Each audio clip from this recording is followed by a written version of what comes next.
সতীর 51 পীঠের মধ্যে অন্যতম মালাইচণ্ডী। আমরা এখন আমতা বাস স্ট্যান্ডে আছি। ধর্মতলা থেকে আমতা বাস স্ট্যান্ড খুব সহজেই আসা যায়। আমতা বাস স্ট্যান্ডেই আছে মা মালাইচণ্ডী। আমরা মা মালাইচণ্ডীর প্রবেশ পথ দিয়ে মন্দিরে প্রবেশ করছি। সামনেই আছে সিংহদুয়ার। এই সিংহদুয়ারের উপরে রয়েছে দুটি সিংহ, তার উপরে দুটো ময়ূর এবং প্রধান দুয়ার। এই প্রধান দুয়ারের প্রবেশ পথ। আমরা প্রবেশ পথে এগোলাম মায়ের মন্দিরের দিকে। মায়ের মন্দিরের আশেপাশে রয়েছে অনেক বড় বড় কক্ষ। তার মধ্যে নানান রকম ধর্মের কোনো ক্রিয়াকর্ম দিয়ে শুরু করা রয়েছে। নাট্যমঞ্চ থেকে শুরু করে বিভিন্ন জায়গা এখানে মায়ের মন্দিরের সামনে উপস্থিত। এবং এটা শিব মন্দির। এই শিব মন্দিরের ভেতরে বিগ্রহ রয়েছে, শিবলিঙ্গ। এই শিবলিঙ্গে পুরোহিত দাঁড়িয়ে রয়েছেন। আমরা তার কাছে আসব। এরপরে আমরা প্রথমে মায়ের মন্দিরের দিকে এগোতে যাচ্ছি। এখানে ক্রিয়াকলাপ রয়েছে, নানান রকম ধর্মের ক্রিয়াকলাপ। তার মধ্যে সবথেকে উল্লেখযোগ্য ক্রিয়াকলাপ যেটা দেখা যায় সেটা হচ্ছে নারায়ণের বিশ্বরূপ। এই নারায়ণের বিশ্বরূপ অর্জুনকে দেখিয়েছিলেন। এরপরেই আসছে রাধাকৃষ্ণের মন্দির। এই রাধাকৃষ্ণের মন্দির, এখানেও নিত্য পুজো হয়। রাধাকৃষ্ণকে সকলেই পুজো দেন, ধূপবাতি দেন। এই রাধাকৃষ্ণ দেখার পর আমরা আস্তে আস্তে এগোবো মায়ের মন্দিরের দিকে। এই মায়ের মন্দিরে আমরা প্রবেশ করছি। এই ভেতরে সিঁড়ি দিয়ে আমরা উঠলাম। ঢোকার আগে জুতো খুলতে হবে, তারপর মায়ের মন্দিরে প্রবেশ করতে হবে। এই মায়ের মন্দিরে প্রবেশ করছি। মায়ের এখানে মূর্তি রয়েছে এবং পূজারী ভক্তমণ্ডলী সকলেই রয়েছে। এই মায়ের মূর্তি, মায়ের এই অবুময় মূর্তি, যেটা দেখে আমাদের মন তৃপ্তি হয়ে গেল।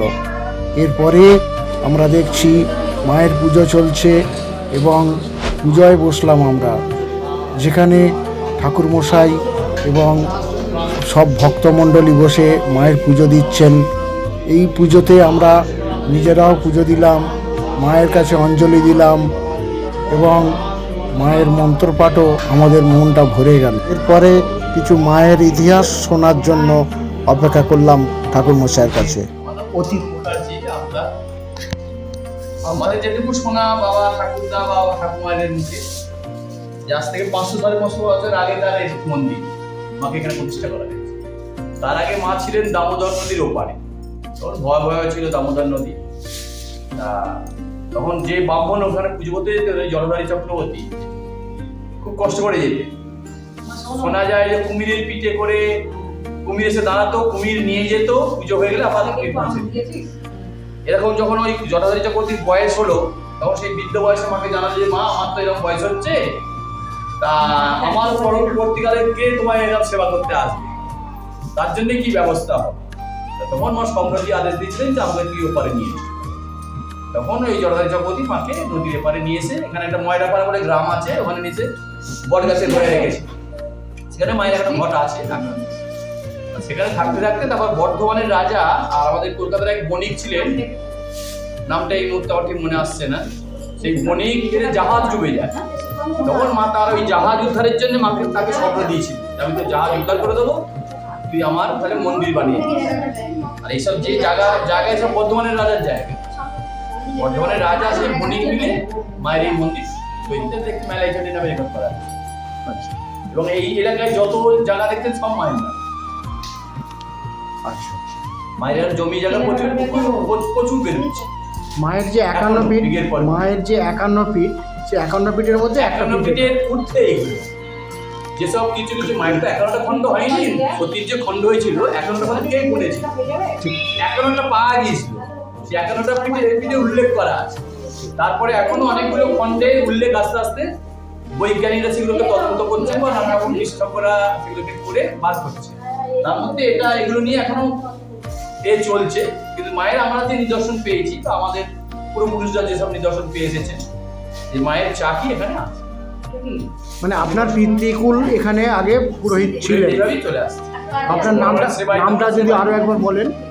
আপনার নামটা আরো একবার। আমার নাম তরুণ মুখার্জি। তরুণ মুখার্জি। ধন্যবাদ।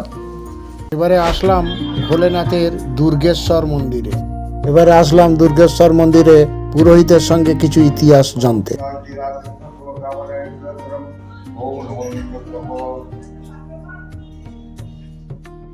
আপনার নাম মদন চক্রবর্তী। আপনাদের এখানে সেবায়িত যারা সকলেই চক্রবর্তী পরিবার? হ্যাঁ, এটা হচ্ছে জটাধারী চক্রবর্তীর বংশধর। আচ্ছা, এবার দৈত্যর পুত্র আছে তো, দৈত্য পুত্র বলতে মেয়ে পক্ষ আলাদা, ছেলে পক্ষ আলাদা। আমরা ছেলের পুত্র, মানে উত্তরাধিকার। হ্যাঁ, উত্তরাধিকারী আমরাই।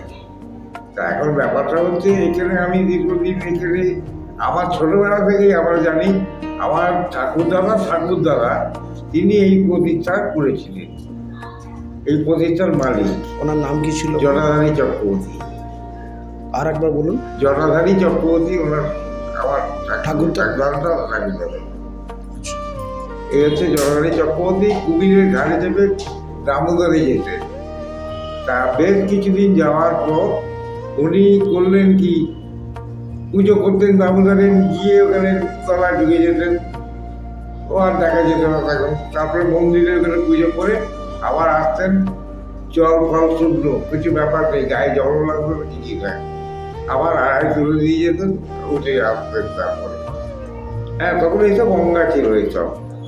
তা এখন ব্যাপারটা হয়েছে কি, তাই ওই কুমিরের ঘাড়ে চেপে চেপে গিয়ে পুজো করতে পারায় ভয় বেশ কিছু হয়ে যাওয়ার পরে তখন বললো, মা আমি তো আর পারবো না, আর কুমিরের ঘাড়ে চেপে আমার ছেলেরা ভয় পারবে না মা তোমার পুজো করতে, তুমি আমার কাছে চলো। এই বলতে তখন মা আদেশ দিল যে ঠিক আছে, তোকে আমি আসরতলা ময়রা পাড়ায় প্রথমে উঠবো। প্রথম ময়রা পাড়ায় উঠলো আদি বেড়াই বাড়ি ওখানে। আচ্ছা, হওয়ার পরে ওখান থেকে উনি করলেন কি, তখন বললেন যে মা আমি এত দূরেও আসতে পারছি না, আর আমার বয়স হয়ে গেছে তো। তখন বললে, দাঁড়া, আমার তো মন্দির দরকার আছে একটা, তা মন্দির না করে দিলে কী করে হবে। তখন উনি বর্ধমান মহারাজাকে স্বপ্ন দিলেন। বর্ধমান মহারাজাকে স্বপ্ন দিয়ে এই সব বিল্ডিং করে দিয়ে 750 বিঘে ধান জমি শুধু বেলায় জমি এসে আছে। মানে এই জমির পরিমাণ 750 বিঘে? 750 বিঘে। সুন্দরবন, বন্ধুবন সব জায়গায় জমি আছে। আমাদের একা দেওয়া, এই যে বাণিচক অঞ্চলে, তারপরে আপনার রসমন অঞ্চলে সব জায়গায় জমি আছে।